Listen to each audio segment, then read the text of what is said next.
Don't forget to subscribe to this channel for more videos on everything marine electronics related.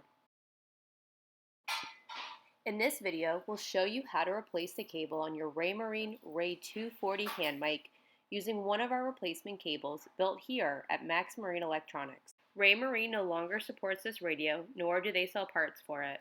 We designed and built this cable to ensure proper fitment with any Ray240 hand mic. This will not work for Ray215, Ray230, Ray260, or any other hand mic.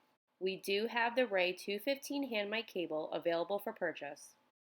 Tools needed to complete your cable replacement include a small flathead screwdriver, a small Phillips head screwdriver, silicone sealant, and your Ray240 replacement cable. With your handset face up, pull the number pad cover down and gently pry it off. Turn the handset over using a small flathead screwdriver. Place the tip between the handset and the dark plastic piece at a 45-degree angle. Gently push the screwdriver up until you hear a click and the darker plastic piece lifts slightly. You are then able to remove this piece.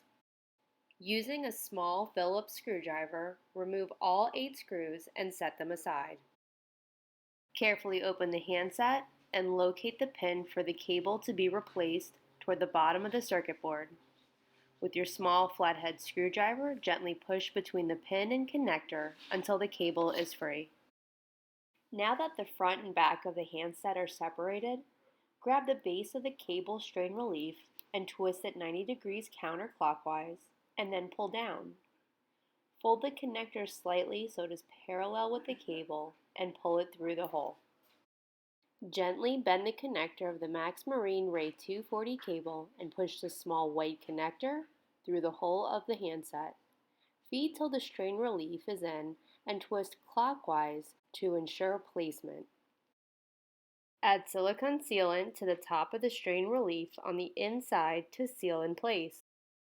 Pick up the front of the handset and push the white connector on the cable into the pins on the board. Make sure that the connector is completely secured to the pins. Make sure the wires are inside of the handset and push the front and back covers together.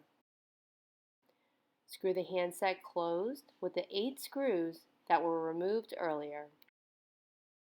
Take the screen bezel distress button cover and slide it back into place on top of the handset. Make sure the clips on the front and back line up with the holes and lock in place.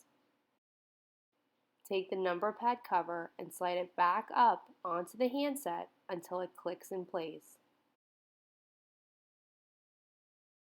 Plug the cable into your Ray240 radio receiver and test the handset.